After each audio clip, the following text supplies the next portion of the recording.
Welcome back to Welducated.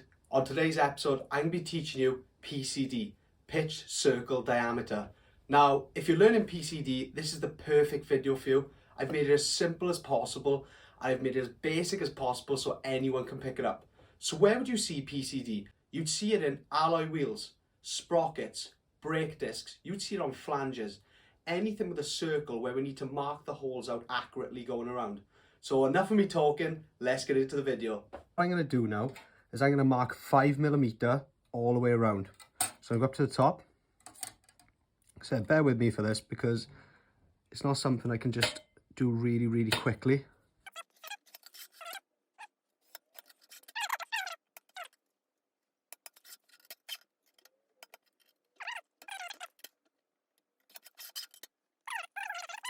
We're going to get our center point now, and this center point is what we're going to be working off.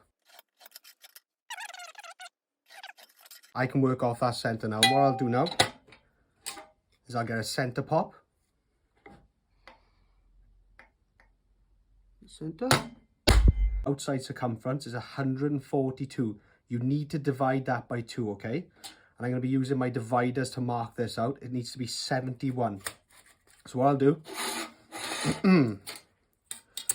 get my rule, and instead of going right from the end because it's not accurate, I'm going to go from the 10. Like I said, it needs to be 71. There's going to be another circle we're going to do on the inside, and then we're going to mark off on that circle all of our points where we're going to be drilling our holes. Now, our PCD that I'm working off from is 95mm. You have to divide your PCD by 2. So 95 divided by 2 is 47.5. Right then. So now we have our inside diameter. So this is our PCD. Now we're going to be working off of this. Right, so I have 8 holes in total. I need 8 holes marked out. So what I'll do, I'll turn it on this point. And remember, we've done lines now going across and across. These are going to be the lines we're going to be working off. What you want to do is center pop. And now we've got our 4 points marked out and we need 8. So in between, this is where our other holes are going to be going. Your dimensions may be different. You may only need 3 holes, or it might be 2 holes on it, you don't know. But we've got 8 in total. So we've got our 4 points here. What you want to do now, okay, is set your dividers again from the center hole to just one of the outside holes. And that's pretty much, look at that, that's pretty much bang on. Sometimes you'd have to adjust this, but I'm not too bad. Who needs to be a machinist? Right, so that's set now. What you want to do is from one of the outside holes, what will happen now is, let me turn it a little bit more so you can see exactly what I'm doing. From the outside holes that I've dot punched, scratch, go to the opposite outside one, scratch. Can you see what I've done there now, right? There's a perfect center, and I'll show you what to do in a second. Do this all the way around for all 4 holes.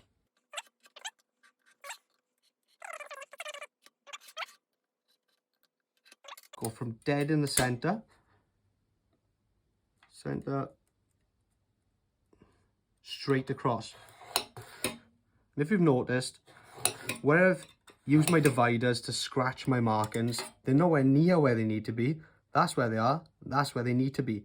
But the reason then we do a line straight through is to make sure we've got a marking all the way through, and you can see it land straight by there. Once you've marked out your other 2, you can dot punch then directly where it needs to be. I added up my calculations. They should be about 36mm apart. They should be 36 and a bit.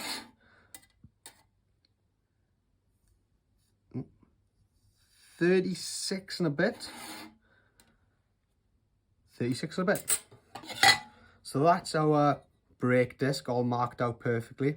Let me switch over for a sec. Now that I'm all set up ready to drill, I want to go over some of the do's and don'ts, things you should and shouldn't do and things I'm using. I'm using a 4.2 solid carbide drill bit. You should not be using WD-40. I have to use it, and you won't see it in the drilling video because it's going so quickly through a time lapse.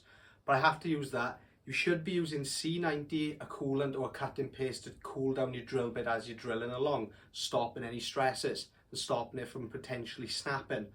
Now, with a solid carbide tip, it's a lot stronger and can take a lot more stress than a standard drill bit, so I'm not too worried. The next one, make sure, okay, I can't stress this enough, you're using safety glasses. You only have one pair of eyes and one pair of eyes only. Make sure you're taking precautions.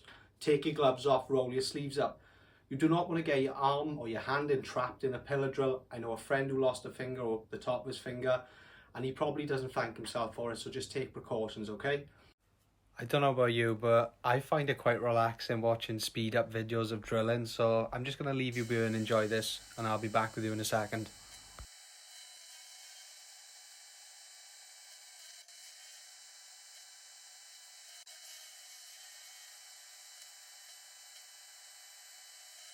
And now going on to the countersinking, I'm using a handheld drill with a countersink bit just to make sure all the sharp edges or the burrs are off before I start using my handheld tap.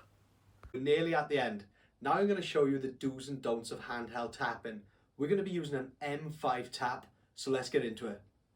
So this is the incorrect way when it comes to tapping a thread. You do not want to go ramming it straight in and putting all your force on the tap. It's getting ready to snap then, you're asking for it to snap.